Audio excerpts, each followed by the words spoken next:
నేను డాక్టర్ చిరంజీవి అమ్మ. నేను లేడీ రీప్లేస్మెంట్ సర్జన్‌ని. ఇండియాలో ఓన్లీ వన్ లేడీ రీప్లేస్మెంట్ సర్జన్‌ని. వరల్డ్‌లో across the world I am the only one robotic lady replacement surgeon. ఇలా చెప్తున్నానంటే అంటే లైక్ పొగరుగా చెప్పట్లేదు. నాకు ఉన్న అందుబాటులో ఉన్నాయి, నేను చేయగలిగినవి చెప్తున్నాననమాట. ఈరోజు ముఖ్యంగా మీకు కొన్ని హెల్త్ విషయాలు ఆర్థోపెడిక్ సంబంధించినవి నేను ఎక్స్‌ప్లెయిన్ చేస్తాను. అది వరకు రీప్లేస్మెంట్స్ అంటే మోకాళ్ళ నొప్పులు, రీప్లేస్మెంట్స్ అంటే అబవ్ 70, అబవ్ 65 వచ్చేవాళ్ళు. ఇప్పుడు యంగర్ ఏజ్ గ్రూప్ లైక్ 45, 55కి వచ్చేస్తున్నారనమాట.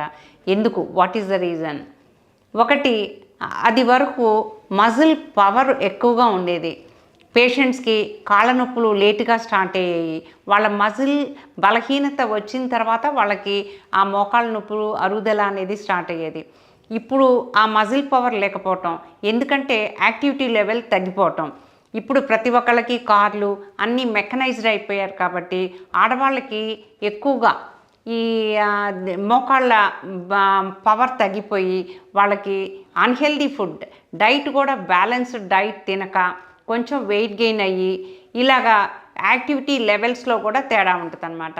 ఇవన్నీ కారణాలు ఎర్లీ ఏజ్లో రీప్లేస్మెంట్స్కి రావటానికి. ఎప్పుడైనా మనం వెయిట్ గెయిన్ అవుతూ మనకి మోకాళ్ళు డిస్కంఫర్ట్ వచ్చి ఒక స్టైర్ కేస్ 1 ఫ్లోర్ కూడా మనం ఎక్కలేకపోతే మనం చెక్ చేసుకోవాలి. ఎందుకు మనకి నొప్పి వస్తుంది, ఫస్ట్ ఫ్లోర్ ఎక్కలేకపోతున్నాం ఏంటి, ఇంత పెయిన్ వస్తుంది ఏంటి అనేది మనం రియలైజ్ అవ్వాలి. పేషెంట్స్ రియలైజ్ అయ్యి ఒక డాక్టర్ దగ్గరికి వెళ్ళి, ఆర్థోపెడిక్ సర్జన్ దగ్గరికి సింపుల్ స్టాండింగ్ ఎక్స్రే, మంచి ఏ హాస్పిటల్లో అయినా మంచి హాస్పిటల్స్లో కరెక్ట్ పొజిషన్లో తీస్తే కరెక్ట్గా మీరు ఏ స్టేజ్లో ఉన్నారు అనేది క్లియర్గా తెలుస్తుంది. ఏంటి కొంచెం నొప్పికే డాక్టర్ గారు ఎక్స్రే అన్నారు, అదే 500 రూపాయలు వేస్ట్ ఇలా అనుకోకూడదు. ప్రతి ఎక్స్రే తీసిన వాళ్ళకి డాక్టర్ గారు ఎక్స్రే చెప్తే ఇది సర్జరీకి వస్తుందేమో, సర్జరీ ఎక్స్రే అక్కర్లేదులేండి మందులు రాయండి అంటుంటారు. అలా కాదు, ఎక్స్రే తీసిన వాళ్ళందరికీ సర్జరీ చేయం. ఎక్స్రే ఎందుకు తీస్తాము అంటే కరెక్ట్గా మీరు ఏ స్టేజ్లో ఉన్నారు, సెకండ్ స్టేజా, థర్డ్ స్టేజా, మీరు ఏ స్టేజ్కి ప్రోగ్రెస్ అవుతున్నారు, ఎలా ఉంది మీ కంపార్ట్మెంట్స్, ఆస్టియోఫైట్స్ ఎక్కడెక్కడ ఉన్నాయి, అరిగిపోయిన పదార్థాలు ఎక్కడెక్కడ ఉన్నాయి, మీ కార్ట్లేజ్ ఎలా ఉన్నది అనేది మనకి ఎక్స్రేలో కొంచెం బాగా క్లియర్గా అర్థమవుతుంది. అప్పుడు మేము ఎలాంటి లూబ్రికెంట్స్ మీరు తీసుకోవాలి, ఏం ఎక్సర్సైజెస్ చేయాలి, ఎలాంటి జాగ్రత్తలు తీసుకోవాలి చెప్తాం. సో ఎలాంటి జాగ్రత్తలు తీసుకోవాలి? నెంబర్ 1, మీకు అన్ఎక్స్ప్లెయిన్డ్గా సడన్గా మీరు వెయిట్ గెయిన్ అవుతుంటే ఒకటి థైరాయిడ్, ఒకటి రీజన్ ఉంటుంది. అది మీరు థైరాయిడ్ ప్రొఫైల్ ఎంటీ స్టమక్ మీద ఫాస్టింగ్లో చేయించుకోవాలి. అప్పుడు కరెక్ట్ వాల్యూస్ వస్తాయి మీకు. ఆ థైరాయిడ్ ఒకసారి కరెక్ట్ చేసుకోవాలి. డయాబెటీస్, అన్కంట్రోల్ డయాబెటీస్, ఇలాంటివన్నీ కొన్ని కారణాలు ఉంటాయన్నమాట సడన్ వెయిట్ గెయిన్కి. తర్వాత మెనోపాజ్ తర్వాత లేడీస్ కూడా చాలామంది వెయిట్ గెయిన్ అవటం అనేది జరుగుతుంది. బికాస్ ఈస్ట్రోజన్ అనే హార్మోన్ తగ్గిపోవటం మూలంగా తినే పదార్థాలు గ్లైకోజన్ అంటే లైక్ కార్బోహైడ్రేట్స్ అన్నీ అవి ఫ్యాట్కి వెళ్ళిపోతాయి అన్నమాట, మజిల్కి వెళ్ళదు. ఆ ఫ్యాట్కి వెళ్ళిపోయినప్పుడు మజిల్ స్ట్రెంగ్త్ తగ్గిపోద్ది. మనం ఏది తిన్నా కూడా మనం తినే పదార్థాలన్నీ ఫ్యాట్కి వెళ్తాయి, మజిల్కి రాదు, బికాస్ ఆఫ్ హార్మోన్ ఇన్సఫిషియన్సీ అన్నమాట. సో అలాంటి స్టేజ్లో మనం తీసుకోవాల్సిన జాగ్రత్తలు ఏంటి? మనం exercises, diet control, thyroid identification, diabetes identification, ఇలాంటివన్నీ మనం ఒక డాక్టర్ దగ్గరికి వెళ్ళి మనం పరిశీలించుకోవాలి. పోన్లే మనం ఒక 2 కేజీలే పెరిగాము, 3 కేజీలే పెరిగాము, అన్నం తక్కువ తింటున్నాము, వాకింగ్ చేస్తున్నాము, ఇలాంటివన్నీ ఇన్అడిక్వేట్ మెజర్స్ అన్నమాట. అంటే సరైన మెజర్స్ కాదు.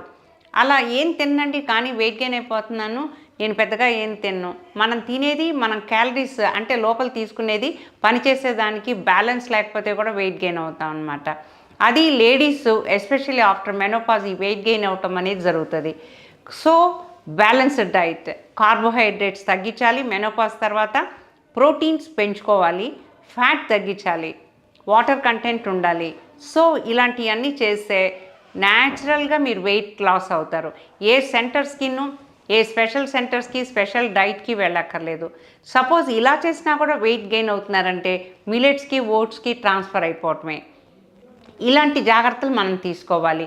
తర్వాత ఎక్సర్సైజెస్, ఎలాంటి ఎక్సర్సైజెస్ అంటే ఇప్పుడు మన ఇంట్లో పనిచేసే వాళ్ళు లేబర్ ఉన్నారు, వాళ్ళకి నీ పెయిన్ రాదు. ఎందుకు రాదు? వాళ్ళది ఒక హ్యూమన్ బాడీనే కదా. సో ఎందుకు రాదు అంటే వాళ్ళకి మజిల్ స్ట్రెంగ్త్ ఎక్కువ ఉంటుందన్నమాట.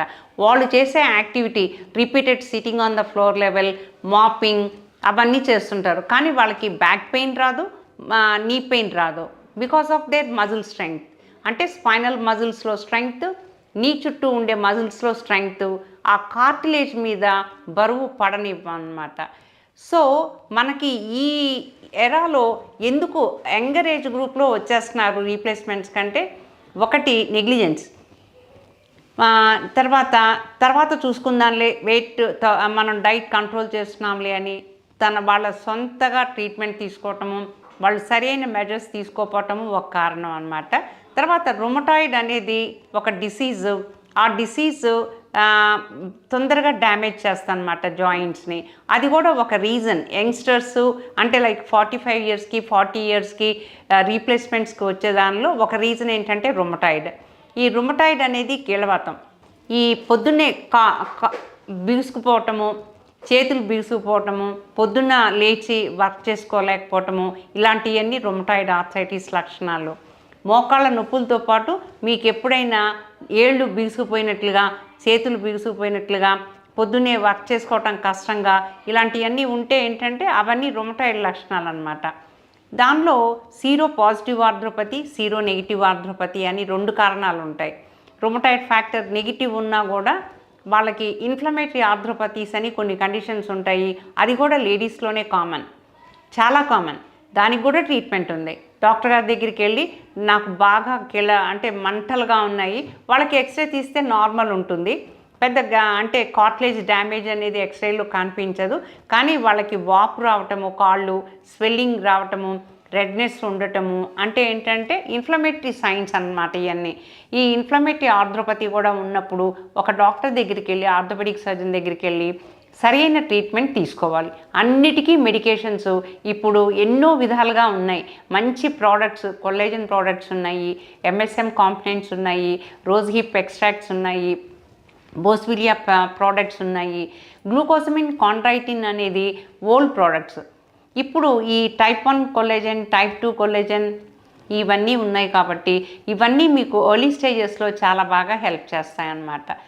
సో ఎందుకు reason, what is the reason for younger age replacements అంటే these are all the reasons. Negligence, diet negligence ఇవన్నీ అనమాట. Rheumatoid is one of the factor. అది వరకు రుమటాయిడ్కి ఇన్ని డ్రగ్స్ ఉండే కాదు, ప్లస్ టెస్ట్లు కూడా ఉండే కాదు. నా చిన్నప్పుడు చాలామందికి రుమటాయిడ్ ఉండేది, మా నైబర్స్కి కూడా ఉండేదన్నమాట. పాపం ఆవిడికి అలా బాధపడుతూ ఉండేవాళ్ళు, ఏదో ఆయుర్వేదిక్ ట్రీట్మెంట్ అలా తీసుకొని. ఇప్పుడు రుమటాయిడ్కి కూడా డిసీజ్ మోడిఫైయింగ్ ఏజెంట్స్ బోల్డ్ అన్నీ వచ్చినాయి. ఎడెల్మ్యాప్ ఇంజెక్షన్స్ వచ్చినాయి, లెఫ్నమైడ్ వచ్చింది, హెచ్సిక్యూస్ అంటే ఓల్డ్ డ్రగ్ అది, సాజ్, ఇలాంటివన్నీ డిసీజ్ మోడిఫైయింగ్ ఏజెంట్స్ బోల్డ్ అన్నీ వచ్చినాయి.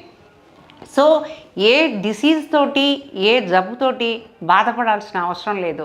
ఒక డాక్టర్ దగ్గరికి సరైన టైంలో వచ్చి సరైన అడ్వైస్ తీసుకొని మందులు వాడుకుంటే సరిపోతుంది.